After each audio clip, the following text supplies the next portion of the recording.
அழகான வணக்கத்துடன் உங்களில் நான் தங்கம். இத்தனை நாள் நான் தனியா பதிவு போட்டுட்டு இருந்தேன். இன்னைக்கு எங்க வீட்டுக்காரோட ஒரு பதிவு போடுறேன். இதுக்கு காரணம் வந்து கமாண்டு தான். ஒரு உறவு கேட்டுருந்துச்சு, நான் கருப்பா இருக்கமா எனக்கு பொண்ணு கொடுக்கலன்னு.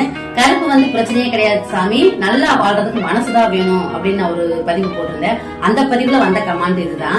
அம்மா உங்க வீட்டுக்காரு கருப்பா சிகப்பா அப்படின்னு. எங்க வீட்டுக்காரர் வந்து பாத்துக்கங்க, நான் கருப்பு சிவப்புலாம் நான் சொல்ல மாட்டேன் சாமி. ஏன்னா அந்த கருப்பு சிவப்பை பார்த்து நாங்க கல்யாணம் பண்ணல. என்னைய வந்து இந்த 24 வருஷமா நிம்மதியா வச்சு காப்பாத்திக்கிட்டு இருக்காப்புல. என்னங்க கல்யாணம் பண்ணி 24 வருஷம் ஆச்சு. நான் கருப்புன்னு அந்த பிள்ளை நினைச்சதில்ல, அந்த பிள்ளை சிவப்புன்னு நான் நினைச்சதில்ல. 2 பேருமே எதையுமே நினைக்காம மனசு நினைச்சுதான் கல்யாணம் பண்ணோம். லவ் மேரேஜ் தான். பேரன் குழந்தை குட்டியோட நல்லா சந்தோஷமா இருக்கான். ஆனா இன்னொன்னு என்னன்னு கேட்டீங்கன்னா, கருப்பாவே நினைக்காதீங்க. பாலத்துக்கு கீழே வெள்ளை, தலைக்கு மேல கருப்பு. நான் டிரைவருங்க, வண்டி ஓட்டுற பாத்தீங்களா, அது கீழே இருக்கிற டயர் கருப்பு தான். எத்தனை பாரத்தில் இழுத்துட்டு போகுது.